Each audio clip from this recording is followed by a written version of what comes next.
students, I am Ajit sir. You are most welcome in my YouTube channel. आज हम कक्षा 9 की English literature book के बारे में बताने जा रहे हैं, पढ़ाने जा रहे हैं। तो आइए देखते हैं। तो कक्षा 9 के जो स्टूडेंट्स हैं वो इंग्लिश लिटरेचर को पढ़ने से पहले वह जान लेंगे कि कक्षा 9 की जो इंग्लिश की जो बुक है उसके 3 पार्ट हैं। पहला होता है प्रोज, दूसरा होता है पोएट्री और तीसरा होता है सप्लीमेंट्री। ये हमारे इंग्लिश लिटरेचर के 3 पार्ट हैं जो हमें पढ़ना है कक्षा 9 में।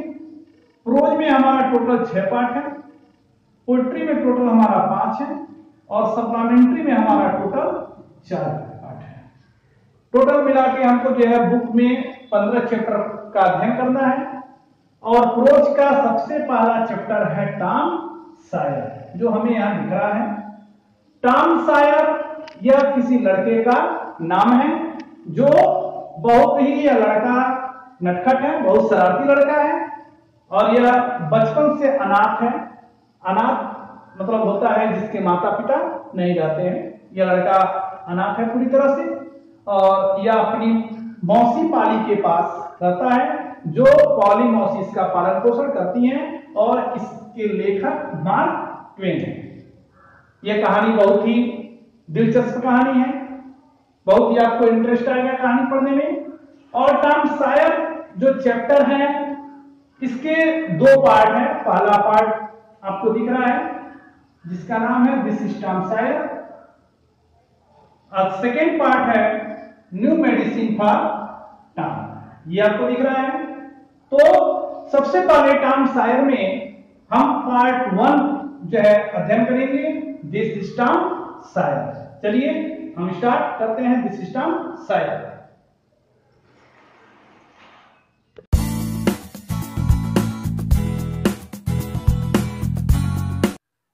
चलिए हम शुरू करते हैं। दिस इज टॉम सायर, यह टॉम सायर है। टॉम सायर चैप्टर का फर्स्ट पार्ट यहाँ से शुरू हो रहा है। Tom no answer, Tom no answer, यानी टॉम की जो मौसी हैं टॉम को आवाज़ देती हैं, कहती हैं टॉम, कोई उत्तर नहीं देता है। फिर बुलाती हैं, कहती हैं टॉम, कोई उत्तर नहीं देता है। वेयर कैन बी ही, वह कहाँ हो सकता है। Aunt Polly asked herself, aunt Polly ने अपने आप से पूछा, स्वयं से पूछा। ही मस्ट बी समवेयर, उसे अवश्य यहीं कहीं होना चाहिए। समवेयर का मतलब होता है यहीं कहीं, मस्ट का मतलब चाहिए। एक बार ध्यान देंगे। फिर टॉम को जब उसकी मौसी पुकारती हैं, आवाज़ देती हैं, तो टॉम जो है कोई उत्तर नहीं देता है। फिर मौसी कहती हैं वह कहाँ हो सकता है, उसे अवश्य यहीं कहीं होना चाहिए। ऐसी सोच, ऐसी बात जो है अपने आप में रखती हैं, अपने स्वयं से कहती हैं। She went to the door, वह दरवाजे तक गईं। Looked out into the garden, और वह बागीचे में देखती हैं। एंड देन साउटेड अगेन, और तब वह पुनः दोबारा चिल्लाती हैं टॉम टॉम, नो आंसर। दोबारा जो है जब आवाज़ देती हैं टॉम टॉम, कोई उत्तर नहीं मिलता है। The old lady stood there thoughtfully, वो बूढ़ी स्त्री जो थी, बूढ़ी स्त्री यहाँ पर पॉली मौसी से लिया गया है। जैसा कि मैं आपको बता चुका हूँ कि जो पॉली मौसी जो हैं वह टॉम सायर की देखरेख करती हैं, वही बूढ़ी स्त्री हैं, उन्हीं को बूढ़ी स्त्री यहाँ बताया गया है। The old lady stood there thoughtfully, बूढ़ी स्त्री वहीं खड़ी हो गई और गंभीरता पूर्वक से जो है सोचने लगी, एकदम गंभीर हो गई। Suddenly she heard a sound behind her, अचानक उनके पीछे से एक आवाज सुनाई दिया। किसके पीछे से? पॉली मौसी जिस दरवाजे पर खड़ी थी गंभीरता पूर्वक से सोच रही थी, तो वहीं उनके पीछे से अचानक एक आवाज आती है। सी टर्न्ड राउंड क्विकली। वह शीघ्र ही अचानक तेजी से वह मुड़ जाती हैं। There was Tom near the cupboard door. Tom वहां था अलमारी के दरवाजे के पास। टॉम कहाँ था? अलमारी के दरवाजे के पास में था। कपबोर्ड का मतलब होता है अलमारी और एलमीरा का मतलब भी होता है अलमारी। पीछे वर्ड्स मीनिंग दिए गए हैं, आप वर्ड्स मीनिंग को तैयार करते चलेंगे।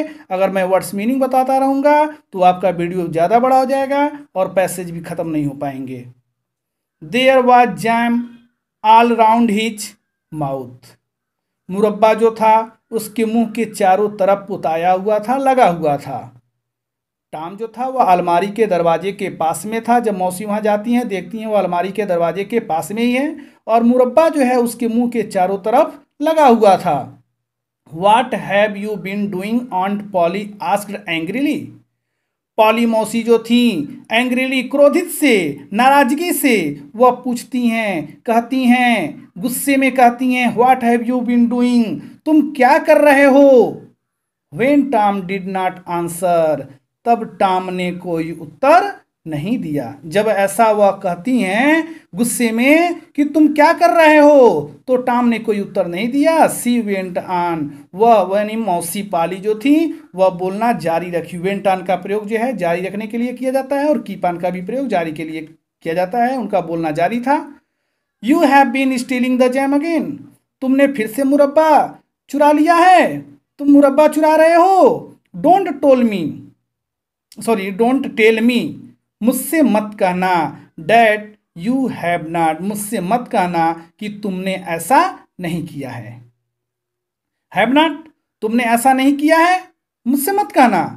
आई told you 100 times to keep away from that cupboard. मैंने तुमसे सैकड़ों बार कहा है कि तुम उस अलमारी से कीप अवे यानी दूर रहा करो। यानी पॉली मौसी जो हैं 100 बार कह चुकी हैं कि उस अलमारी के पास मत जाना, क्योंकि वह वहाँ पे मुरब्बा उसमें रखी हुई थी और टॉम जो है मुरब्बा चुरा करके पूरी तरह से वह अपने मुंह पर पोत लिया था, लगाया हुआ था। वही उसको डांट रही हैं। फिर कहती हैं, वेयर इज माई स्टिक। मेरी छड़ी कहाँ है? अपना छड़ी कह रही हैं, मेरी छड़ी कहाँ है? आंट पॉली टुक हर स्टिक। आंट पॉली अपने छड़ी को ले लेती हैं। एंड रेज्ड इट हाई, और अपने से ऊंचा करती हैं, उठाती हैं। मतलब छड़ी को उठा लेती हैं उसे दंडित करने के लिए, पनिशमेंट करने के लिए। She was about to strike Tom hard. वह टॉम को जोर से मारने वाली थी। स्ट्राइक का मतलब होता है प्रहार करना। वह टॉम को प्रहार करने वाली थी। बस इतना ही। आप पैसेज नंबर 1 आप अध्ययन करेंगे, आपको नहीं समझ में आएगा आप हमसे फिर जो है समझ सकते हैं। कमेंट बॉक्स में आप लिखिएगा। अगर चैनल आपको पसंद आए, वीडियो पसंद आए तो चैनल को जरूर सब्सक्राइब कीजिएगा। और पीछे वर्ड्स मीनिंग दिया हुआ है, आप वर्ड्स मीनिंग अपने स्वयं लर्न कीजिएगा। आपको कहानी बनाने में, पढ़ने में, समझने में कोई दिक्कत नहीं होगी। Thank you.